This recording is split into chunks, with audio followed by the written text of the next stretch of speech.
Hello and welcome to another episode of Blastercated Painting. October is here. It is the best month of the year. And to celebrate that all month, for the rest of the month, we are doing Monster Month, which means we are going to be painting a bunch of monsters to celebrate the glory that is Halloween.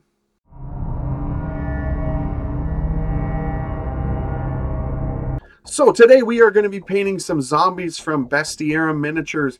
These guys are super cool, and I am going to show you a super easy, fast way to get them painted on the table and playing with them. Basically, everything we're painting for Monster Month is in support of this game, Silver Bayonet.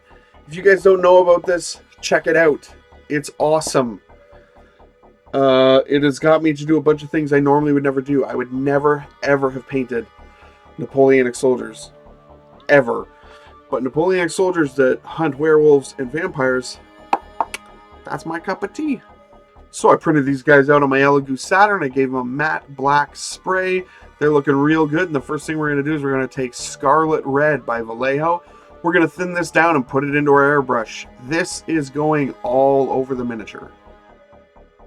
Try to get a good even coat on this, but if it's not even, it doesn't matter. It's a zombie.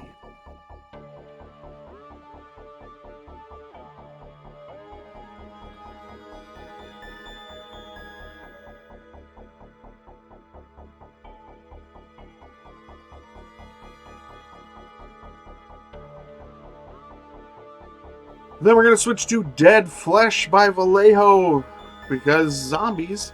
And we are going to do a zenithal highlight over the red with this color.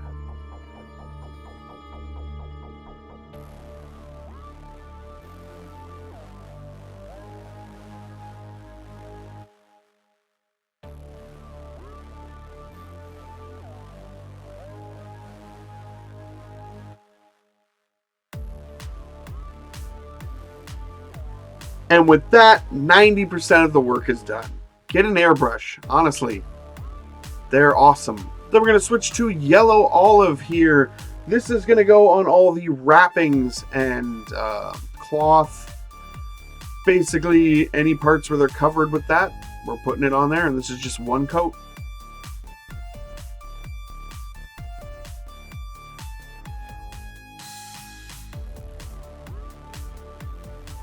Next, we're going to take some Desert Yellow, and this is going to go on all the ropes holding the weapons onto them. Years ago, I worked at Games Workshop, and I really wanted to kit bash the old GW zombies into zombies that had their weapons tied to them instead, because they're zombies. I don't like the idea of zombies walking around with axes and stuff. GW loves that. I don't get it. I guess it's because in the lore, they're controlled by the necromancers or vampires that rise them up, so they're not just like mindless. They kind of have some sort of sentience being pumped into them. Oh, I'm rambling on that. Either way, these guys at Bestiarum Miniatures finally made some miniatures that have the weapons strapped to them. I think that's such a great idea.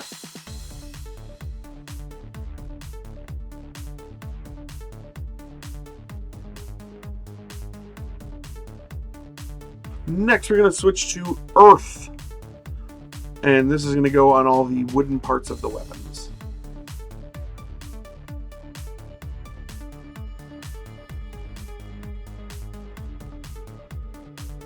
Then we're going to take some gun metal, and this is going to go on the metal parts of the weapons.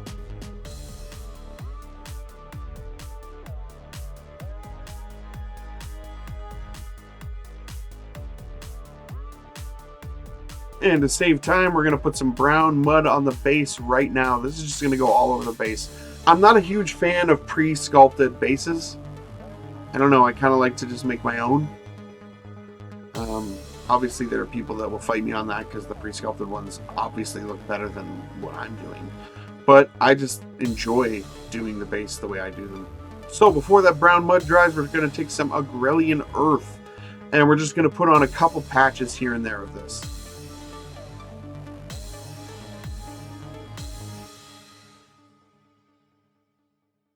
Then we're going to take some beach stone and just drop it on.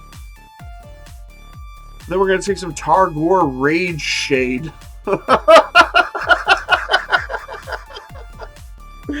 Oh my god. They have the most ridiculous names. Rage Shade! Oh, it's pretty funny. Anyway, once the base is dried, we're going to take this and it's going to go over the entire miniature and the base.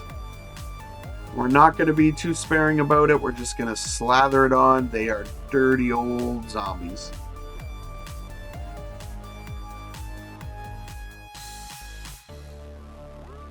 Then we're going to take some Dirty Down Rust Water Soluble Paint. I know. Everybody's talking about this stuff. I've had it for a while. It's very good. But there are plenty of other ways to do rust. This just happens to be quick. This is going to go on all the metal parts.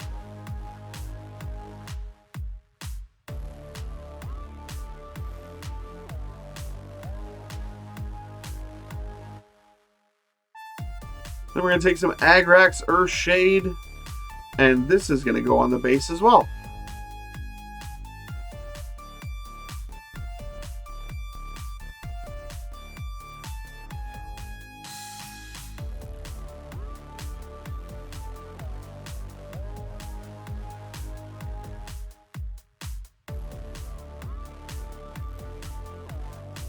We're going to take some clear Elmer's glue. Basically any Elmer's glue, because the white stuff will dry clear too. This is just what I have lying around, but this is what I use for flock. So we're just going to add a couple patches of glue here. And then we're going to, of course, dip it into our flock mixture that we have. Going to tap that off and put a black rim around the base, and these guys are done. So as dirty zombies go, these guys turned out pretty cool. Really weird and unique miniatures as well. I love the choice that they don't have eyes. But I'm very happy with the paint job on these guys.